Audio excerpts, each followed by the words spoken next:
বন্ধুরা WB top tuition ক্লাসের পক্ষ থেকে তোমাদেরকে স্বাগত। আজ আমরা ক্লাস 6-এর মডেল কোশ্চেন পেপার 14 সেটটির সমাধান করব। তো দেখো প্রথমে যে অঙ্কটি আছে দেখো বলা হচ্ছে এই অঙ্কগুলি দ্বারা দিয়ে 7 অঙ্কের বৃহত্তম ও ক্ষুদ্রতম সংখ্যা লেখো। অর্থাৎ এই যে এখানে অঙ্কগুলি দেয়া হয়েছে এই অঙ্কগুলি দ্বারা একটা বৃহত্তম সংখ্যা তৈরি করতে হবে এবং একটি ক্ষুদ্রতম সংখ্যা তৈরি করতে হবে। তো দেখো অঙ্কটিকে আমরা খাতার মধ্যে সমাধান করে দিচ্ছি। তো দেখো অঙ্কটিকে আমরা খাতার মধ্যে তুলে নিয়েছি। 4, 9, 0, 1, 2, 3, 7 অঙ্কগুলি দিয়ে গঠিত বৃহত্তম ক্ষুদ্রতম সংখ্যা হলো। তো দেখো প্রথমে আমরা বৃহত্তম সংখ্যাটা নির্ণয় করব। তো বৃহত্তম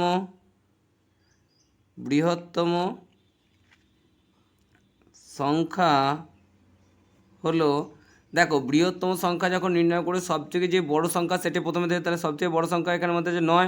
9কে আমরা এখানে দিলাম। তারপরে কত আছে? 7 আছে, এই 7কে দেব। তারপরে 7-এর পর যেটি সবচেয়ে বড় কোনটি আছে? 4 আছে, আমরা 4কে দেব। তারপরে দেখো 3 আছে, 3 দিলাম। তারপরে দেখো 2 আছে, 2 দিলাম।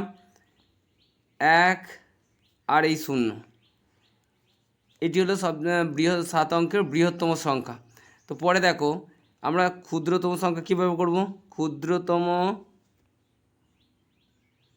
সংখ্যা হলো, দেখো এই পুরো অঙ্কগুলির মধ্যে ক্ষুদ্রতম সংখ্যার মধ্যে সবচেয়ে ছোটো আছে 0, কিন্তু 0টাকে আমরা প্রথমে দিতে পারবো না। 0 দিয়ে কোনো সংখ্যার শুরু হয় না, তাই আমরা প্রথমে 1 দেব, তারপর 0 দেব। তারপর দেখো ক্ষুদ্রতম সংখ্যা করলে সবচেয়ে ছোটো সংখ্যাটি প্রথমে যে কোনো একটা ছোটো সংখ্যা দিয়ে তারপর 0টা দিতে হবে, তারপর যে পরে যে বড় সংখ্যা আছে সেটা দিতে হবে, এবং এই আস্তে আস্তে বড় সংখ্যার দিকে আমরা এগোবো। দেখো 0, 1 হয়েছে, এরপর 2 হবে, এরপর 3, 4, 7, 9, এটি হলো আমাদের ক্ষুদ্রতম সংখ্যা। পরে যে কোশ্চেনটি আছে দেখো বলা হয়েছে রোমান সংখ্যায় লেখো। এ হচ্ছে 89 এবং পরের হচ্ছে 339, এই দুটি সংখ্যাকে রোমান সংখ্যায় লিখতে বলা আছে। তো দেখো অঙ্কগুলিকে আমরা খাতার মধ্যে লিখে দিচ্ছি। তো দেখো 89 সংখ্যাটিকে যদি আমরা লিখতে চাই রোমান সংখ্যা, কী করব? প্রথমে আমাদেরকে এল দিলাম, অর্থাৎ এলের মান কত? এল সমান সমান হয় কত? 50। 50 দিলাম, এক দিলাম, এটি হচ্ছে 10, 50, 60 হলো, 70, 80, আর দেখো আমরা এখানে 9 দেবো। 9 মানে কি? এইটি দিলাম, অর্থাৎ দেখো 50, 60, 70, 80 আর 9 কত হলো? 89 হলো। পরে যে সংখ্যাটি আছে দেখো 303, অর্থাৎ আমরা সি সমান জানি কত? সি সমান 100, অর্থাৎ সি দিলাম 100 হলো, আর একটি সি দিলাম 200 হলো, আর একটি সি দিলাম 300 হলো। 300 কত বলা আছে? 39, 10, 20, 30 আর এই 9, 39। তো এটি হচ্ছে আমাদের কি 339-এর রোমান সংখ্যা, আর এটি হচ্ছে 89-এর রোমান সংখ্যা। পরে যে কোশ্চেনটি আছে দেখো 3 নম্বরের কোশ্চেনটি দেখো। তো দেখো এখানে কি বলা হয়েছে? প্রদত্ত বীজগণিতিক সংখ্যামালাটিকে কথায় লেখো। 1/3 ফার্স্ট ব্র্যাকেটের মধ্যে আছে 2x প্লাস ওয়াই, অর্থাৎ এই 2x প্লাসকে 1/3 দিয়ে গুণ, -9 আছে, এইটিকে কথায় লিখলে আমরা কি পাবো? দেখো কথায় লিখতে প্রথমে আমরা এই হচ্ছে 1/3 কথাটি লিখবো না, প্রথমে যেটি লিখবো সেটি হচ্ছে কি, অতএব আমরা লিখতে পারি x এর 2 গুণের সঙ্গে x এর 2 গুণ এর সঙ্গে x এর 2 গুণের সঙ্গে y কি আছে? প্লাসে আছে, অর্থাৎ আমরা বলতে পারি 2 গুণের সঙ্গে y এর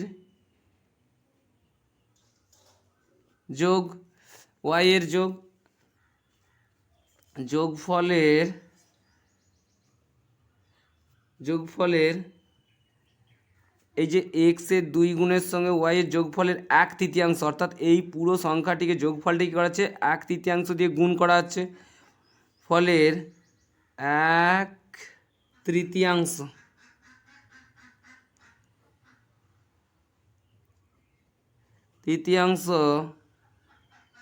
থেকে এই 1/3 থেকে 9 কম, অর্থাৎ আমরা বলতে পারি 9 কম, মাইনাস করা আছে, মানে বললাম যে 9 কম। এটি আমাদের কথায় লিখলে আমরা এই অংশটুকুই পাবো। পরে যে কোশ্চেনটি দেওয়া আছে দেখো এখানে বলা হয়েছে যে প্রদত্ত কোণগুলি কী কী ধরনের কোণ লেখো।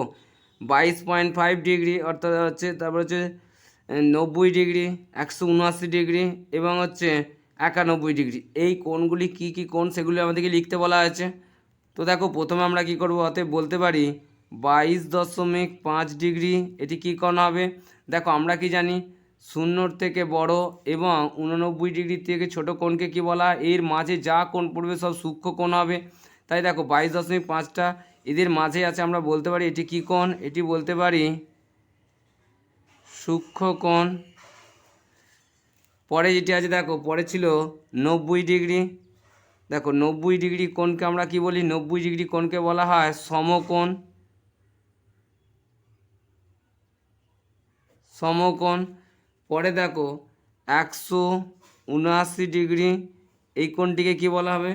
দেখো 90 ডিগ্রির থেকে বড় এবং 180 থেকে ছোট অর্থাৎ 179 পর্যন্ত কোণগুলোকে আমরা বলি স্থূলকোণ। দেখো 179 ডিগ্রি এখানে বলা হয়েছে, তাই এটাকে আমরা কি বলবো, এটিকে আমরা বলতে পারি স্থূল কোণ।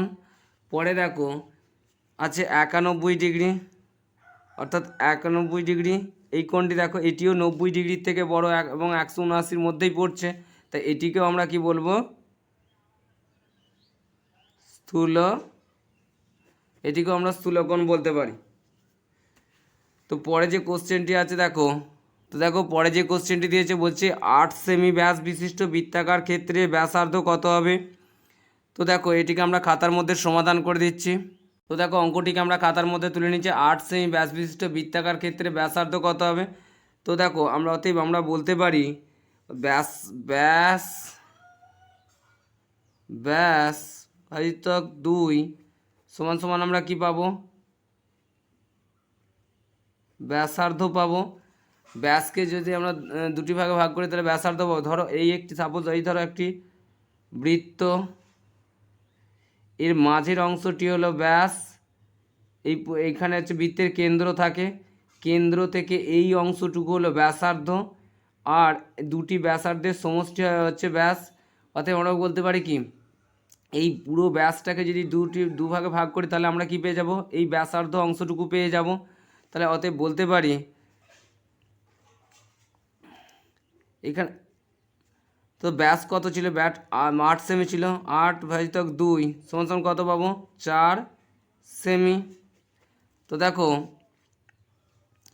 অতএব বলতে পারি বৃত্তের ব্যাসার্ধ হবে কত, বৃত্তের ব্যাসার্ধ হবে 4 সেমি। বৃত্তের ব্যাসার্ধ হবে কত সেমি, বৃত্তের ব্যাসার্ধ হবে 4 সেমি।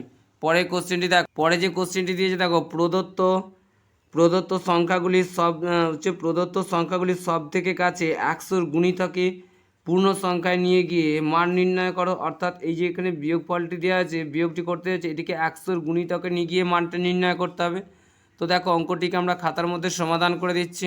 তো দেখো বন্ধুরা অঙ্কটিকে আমরা খাতার মধ্যে তুলে নিয়েছি। এখানে আমরা লিখব প্রকৃত মান, প্রকৃত মান, আর এখানে আমরা লিখব অনুমান, অনুমান অর্থাৎ 100 গুণিতকে যেটা পূর্ণ সংখ্যায় নিয়ে করবে। এখানে দেওয়া ছিল কত, 651,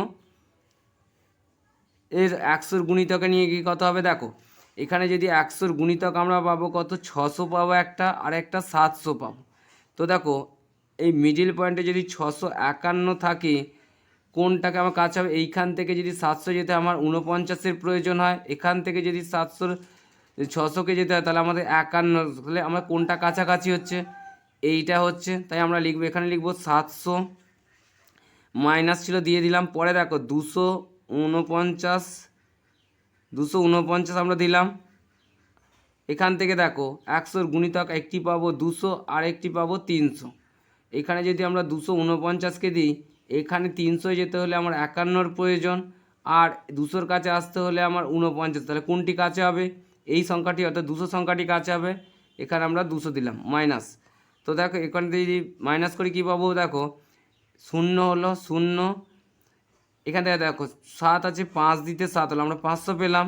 এখানে দেখো 9 ক দিতে 11 হবে, 2 দিতে 11, 11 হাতে 1, 5 আর 5 মিলে গেল 0, 2, 4 দিতে 6, আমরা 402 পাবো। অতএব আমরা উত্তরটি কত হবে?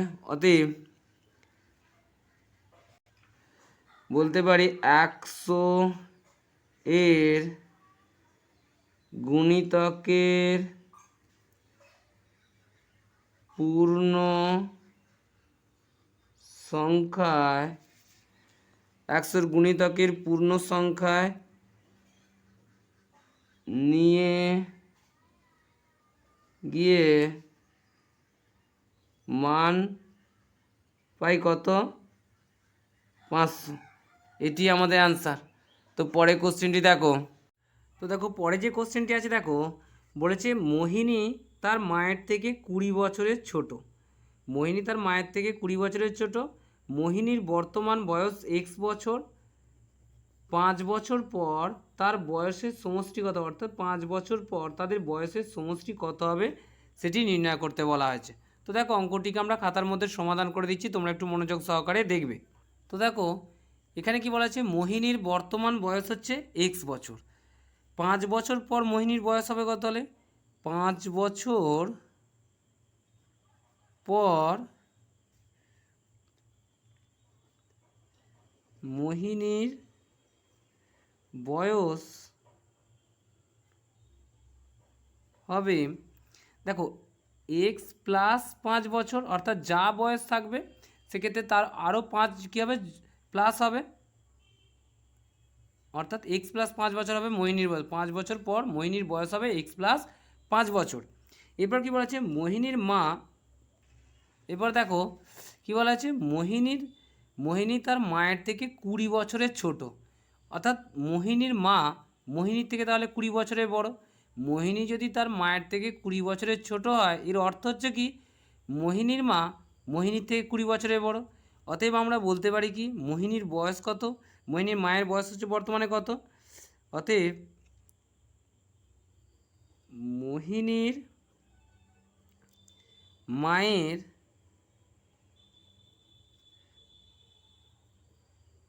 বর্তমান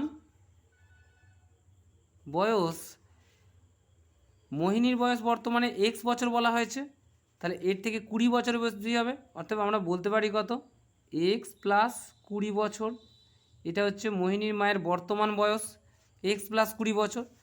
5 বছর পর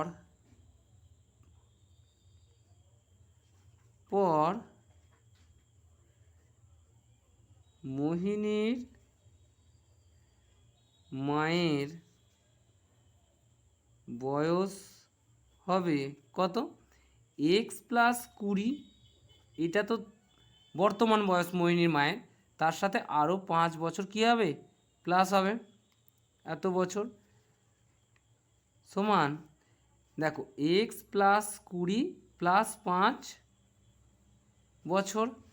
এটিকে যদি আমরা করি x প্লাস 20 আর 5 কত পাবো? 25 বছর। এটি হচ্ছে মোহিনীর মায়ের 5 বছর পর মোহিনীর মায়ের বয়স হবে।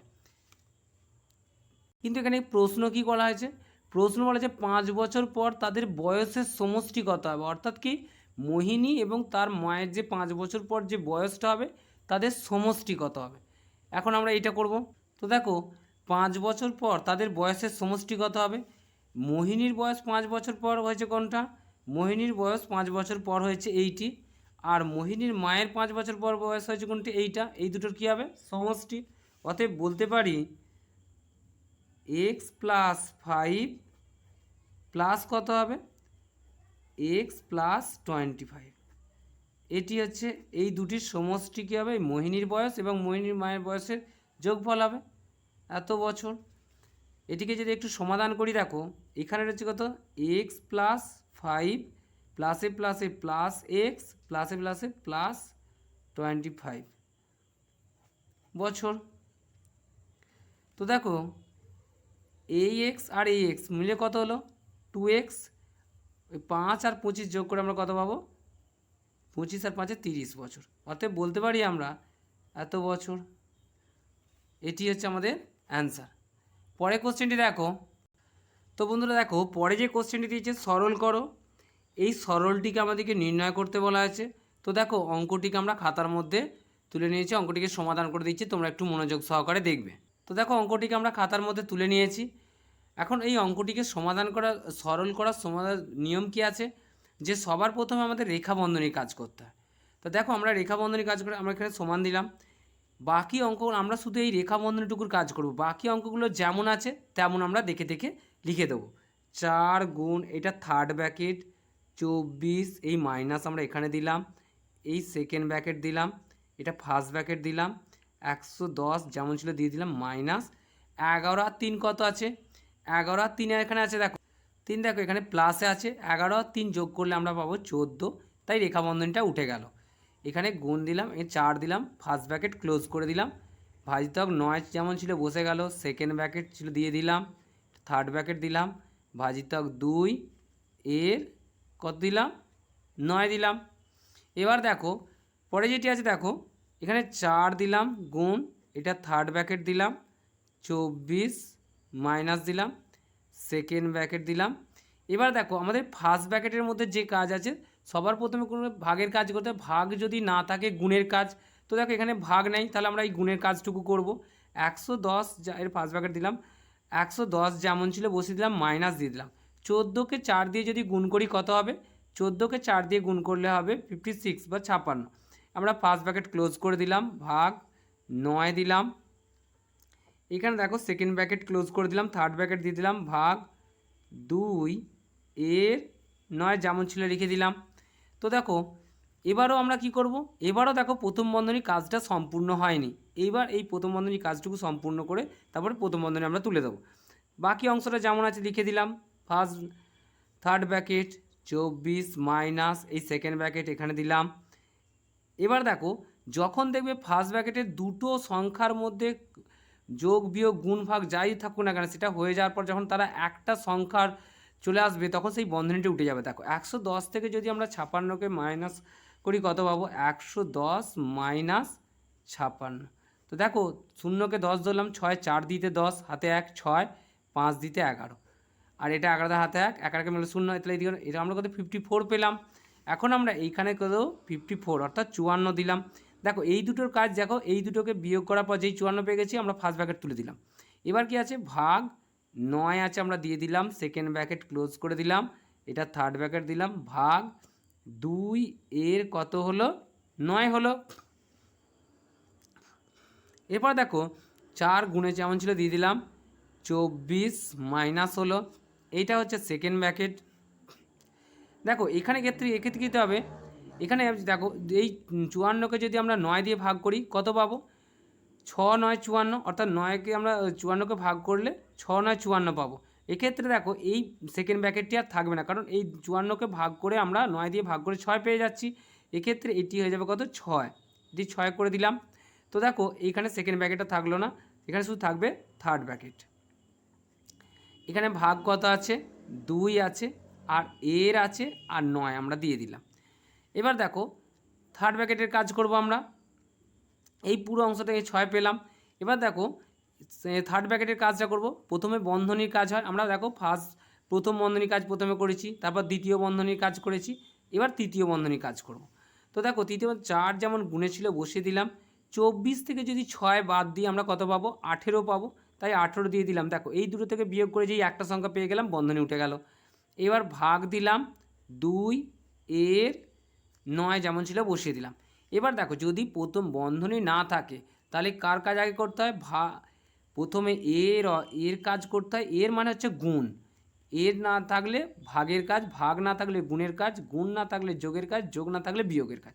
দেখো পুরো আমরা দেখতে পাচ্ছি এখানটার মধ্যে কি আছে, প্রথমে এর আছে, তার মানে আমরা এর কাজটা আগে করব, এই কারণ এর এখানে প্রথমে আছে। তো দেখো প্রথমে 4 গুণ 18 যেমন ছিল দিয়ে দিলাম, ভাগ দিলাম 2 এর সাথে 9 এর গুণ হলে কত হবে, 18, মানে এর অর্থ হচ্ছে গুণ, 2 9 গুণ করে আমরা 18 পেলাম। এবার দেখো 4 যেমন গুণে ছিল বসিয়ে দিলাম, 18কে যদি 18 দিয়ে ভাগ করা হয় কত হবে, 18 1 18, 1 দিলাম, 4কে 1 দিয়ে গুণ করা হলে 4। তো এটি আমাদের অ্যান্সার। পরে কোশ্চেনটি দেখো, পরে যে কোশ্চেনটি আছে দেখো বলা হয়েছে, সমীরবাবু বাগানে লাগানোর জন্য বাজার থেকে 90টি গাঁদা, 120টি দোপাটি ও ও 150টি চন্দ্রমল্লিকার চারা, অর্থাৎ এই 3 রকমের চারা 90টি, 120টি ও 150টি চারা কিনেন। চারাগুলিকে আলাদা আলাদাভাবে কতগুলি সারিতে লাগানো যাবে এবং যাতে প্রত্যেক সারিতে সবচেয়ে বেশি সমসংখ্যক চারা থাকে, প্রত্যেক ধরনের ফুলের চারা কটি করে সারি হবে, এটা আমাদের প্রশ্ন করা হয়েছে। তো দেখো এই অঙ্কটি একটা দেয়া হয়েছে, কিন্তু এর উত্তরটির সঙ্গে এর কোনো সামঞ্জস্য নাই। সেই কারণে এর অঙ্কটি যেভাবে হওয়ার কথা সেইভাবে না হয়ে একটু অন্যরকমভাবে দেওয়া রয়েছে। এখানে যদি দেয়া থাকতো যে কমপক্ষে কতগুলি চারা হলে প্রত্যেকটি লাইনে সমান করে চারা যাবে এবং প্রতিটি সারিতে কতগুলি করে থাকবে, সেক্ষেত্রে এই উত্তরটি হতো। এই যে এই উত্তরটা দেওয়া রয়েছে, এই উত্তরটি হতো এবং 1800টি সারি হবে, 30টি, 15টি এবং 12টি করে চারা থাকবে। এক্ষেত্রে অঙ্কটার সাথে উত্তরটার একটু সামঞ্জস্য নেই বলে আমরা এই অঙ্কটা করে দিচ্ছি না, অর্থাৎ এই অঙ্কটি 2-এর অঙ্কটি করে দিচ্ছি না, আমরা 3-এর আর 4-এর এইটা করে দিচ্ছি, পরে আমরা এটার সমাধান করে দেব। পরের অঙ্কটি দেখো, বলেছে একটি সমবায় সমিতির 180 দিনের কাজের চুক্তিতে 20 জন লোক 30 দিনে 120টি চেয়ার তৈরি করে। 20 জন লোক 30 দিনে 120টি চেয়ার তৈরি করে।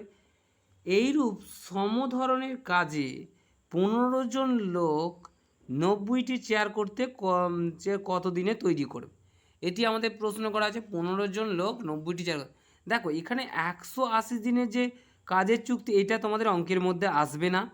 অঙ্ক যেটা হবে সেটা হচ্ছে 20 জন লোক 30 দিনে যদি 120টি চেয়ার তৈরি করে, তাহলে 15 জন লোক 90টি চেয়ার তৈরি করতে কতদিন সময় নেবে, এটি আমাদের অঙ্কের মধ্যে আসবে। এই সংখ্যাটিকে তোমরা যেন নিয়ে অঙ্ক করতে যাও না, তাহলে অঙ্কটি করতে পারবে না।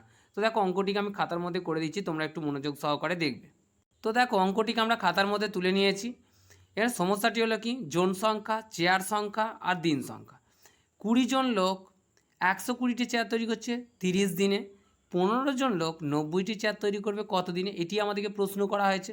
তাহলে আমরা লিখতে পারি কি, 20 জন লোক 120টি চেয়ার তৈরি করে 30 দিনে। এবার দেখো 20 জন লোক যদি 120টি চেয়ার তৈরি করে 30 দিনে, তাহলে একজন লোক 120টি চেয়ার তৈরি করবে কদিনে। দেখো 20 জন লোক মিলে 120টি চেয়ার তৈরি করতে সময় লাগছে 30 দিন, তাহলে একজন লোকের 120টি চেয়ার তৈরি করতে বেশি সময় লাগবে। বেশি হলে কি হবে, এই 30-এর সাথে যে আমরা 20 জনকে একজনে নিয়ে এসেছি, তাহলে 20 দিয়ে গুণ হবে। পরে দেখো এবার বলছে একজন লোক 120টির পরিবর্তে যদি একটি চেয়ার তৈরি করে, তাহলে কতদিন লাগবে। দেখো একজন লোকের 120টি চেয়ার তৈরি করতে এতদিন লাগছে, একজন লোকের একটি চেয়ার তৈরি করতে নিশ্চয়ই কম সময় লাগবে। কম হলে কী হবে, ভাগ হয়। অর্থাৎ দেখো 30 × 20, কোন সংখ্যাটিকে আমরা একজনে নিয়েছি, 120টিকে, তাই এটি আমাদের ভাগে বসবে। এবার দেখো একজন লোক নয়, বলা হলো যে 15 জন লোক, এই যে 15 জন লোক বলা হয়েছে, 15 জন লোক একটি চেয়ার তৈরি করতে, দেখো একজন লোকের একটা চেয়ার তৈরি করতে এই সময়টা লাগছে, বা যা সময় লাগবে 15 জন লোক মিলে যদি একটা চেয়ার তৈরি করে, তাতে কম সময় লাগবে। কম হলে কি হয়, ভাগ হয়। অর্থাৎ 30 × 20 ডিভাইডেড বাই 120 × 15। এবার দেখো 15 জন লোক মিলে একটির পরিবর্তে বলা হচ্ছে তোমরা 90টি চেয়ার তৈরি করো। দেখো একটি তৈরি করতে যদি যা সময় লাগবে, 90টি তৈরি করতে তাতে বেশি সময় লাগবে, কারণ লোক সংখ্যাটা এখানে একই রয়েছে, আগেও ছিল 15, এখনও আছে 15, তাহলে বেশি লাগবে। 30 × 20 × 90। এবার দেখো 120 × 15, এই হচ্ছে। এবার এটাকে উপর নিচে যদি আমরা একটু কেটে নিয়ে কী পাবো, দেখো এই শূন্যর সাথে শূন্য কাটবে, বড় সংখ্যার শূন্যগুলো আগে কেটে নেবে, ছোটো সংখ্যা হলে তোমাদের অঙ্কটা করতে সুবিধা হবে। 15 × 1 = 15, 15 × 2 = 30, আর এখানে কত আছে, 12 আছে। দেখো আমরা যদি 9 করি, 3 × 3 = 9, 3 × 4 = 12, 4 × 5 কত হলো, 20, তাহলে 3 × 5 = 15, 15 × 2 গুণ করলে কত হবে, 30। অতএব এখানে আমরা বললাম কত, 30। অতএব আমরা অ্যান্সার হিসেবে কি লিখতে পারি, অ্যান্সার অতএব আমরা বলতে পারি যে 15 জন লোকের 15 জন লোক 90টি চেয়ার তৈরি করতে 15 জন লোক 90টি চেয়ার তৈরি করতে 30 দিন সময় নেবে। এটি আমাদের অ্যান্সার। পরের কোশ্চেনটি দেখো। তো দেখো বন্ধুরা, আজকে লাস্ট কোশ্চেন যেটি আছে সেটি হচ্ছে বলছে এক ব্যক্তি বাড়ি থেকে তার মোট দূরত্বের 1/4 অংশ অটোতে ও 3/5 অংশ ট্রেনে, বাকি 6 কিমি বাসে চড়ে এক জায়গায় গেলেন। বাড়ি থেকে তার গন্তব্যস্থলের দূরত্ব কত? দেখো এখানে গন্তব্যস্থলের দূরত্বটি দেওয়া নেই, তাই দেখো বাকিগুলো দেখো অংশে দেওয়া রয়েছে। তাহলে বাড়ি থেকে যেহেতু গন্তব্যস্থলের দূরত্ব দেওয়া নেই, সেক্ষেত্রে আমরা করবো গন্তব্য যেখানে দূরত্ব দেওয়া না থাকবে সেখানে কি করে তোমরা এক অংশ ধরে নেবে। তো দেখো এক অংশ, মোট দূরত্ব এক অংশ ধরে নিয়ে আমরা অঙ্কটিকে সমাধান করার চেষ্টা করব। তো দেখো অঙ্কটিকে আমরা খাতার মধ্যে করে দিচ্ছি। তো দেখো অঙ্কটিকে আমরা খাতার মধ্যে তুলে নিয়েছি। ধরি বাড়ি থেকে ব্যক্তির গন্তব্যস্থলের দূরত্ব হচ্ছে এক অংশ, মোট দূরত্ব এক অংশ। মোট দূরত্বের 1/4 অংশ কোথায় গেছে? অটোতে, ও 3/5 অংশ গেছে ট্রেনে। তাহলে আমরা বলতে পারি কি? অতএব আমরা বলতে পারি অটো ও ট্রেনে মোট পথ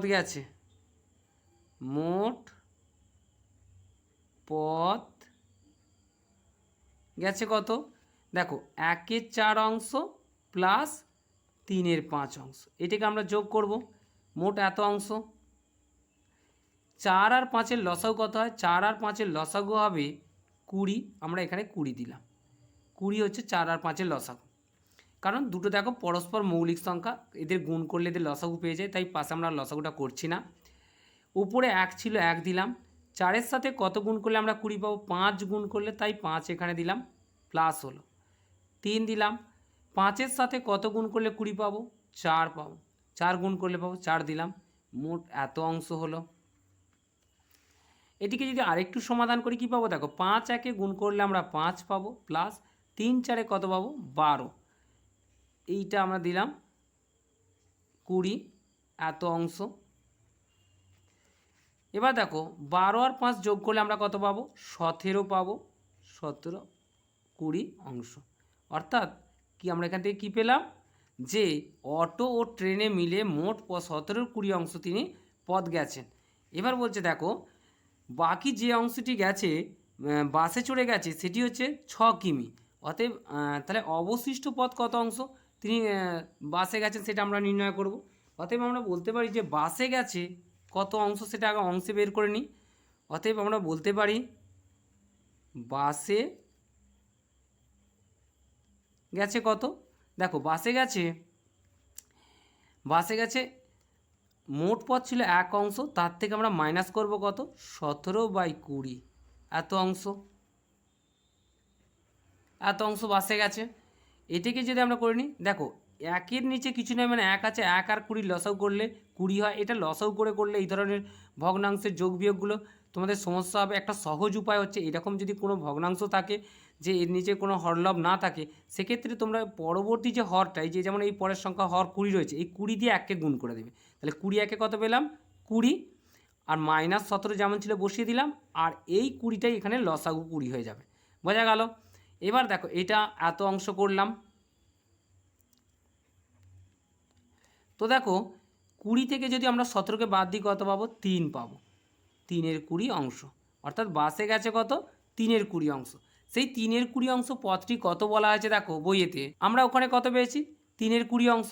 বাকি 6 কিমি বাসে চড়ে এক জায়গায় গেলেন। অর্থাৎ কে ব্যাপারটা ভালো করে বোঝো, ওই যে 3/20 অংশটার দূরত্ব হচ্ছে 6 কিমি। তাহলে মোট পথ কত সেটি আমাদেরকে নির্ণয় করতে হবে। তো দেখো আমরা কি লিখব? অতএব 3/20 অংশ পথ এর দূরত্ব হলো 6 কিমি। 3/20 পথের দূরত্ব হলো 6 কিমি। তাহলে 1 অংশের কত হবে? 1 অংশের এই 3/20 থেকে কম হবে। 1 অংশের করে দেখো, এমনিতে 1 অংশ বললে এই সংখ্যাগুলি বড় হয়, এই সংখ্যাগুলি ছোট হিসেবে আমরা দেখি কত ভাগ হবে। তাহলে 1 অংশের কত কম হবে? তাহলে 6 ভাগ কত হবে? 3/20। এই ভাগটাকে যদি আমরা গুণে পরিণত করি কী করব? এখানে বাদে আমরা এখানে করে দিচ্ছি, এখানে নিচে একটু জায়গা সুবিধা হচ্ছে। তো দেখো ভাগটা 6 গুণ উপরে 20 যাবে আর নিচে 3 আসবে, 3 দিয়ে কে কাটলে 3 দুগুণে 6 হবে। তাহলে আমরা কত পেলাম? 20 দুগুণে কত পেলাম? 40। অতএব আমরা অ্যান্সার হিসেবে কি লিখতে পারি? অতএব অ্যান্সার হিসেবে আমরা লিখতে পারি বাড়ি থেকে গন্তব্য স্থানের দূরত্ব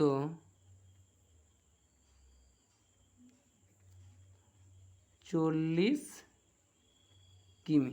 এটি আমাদের অ্যান্সার। তো বন্ধুরা, আজ এই পর্যন্তই। পরের সেটটি আমরা খুব তাড়াতাড়ি দিয়ে দিচ্ছি।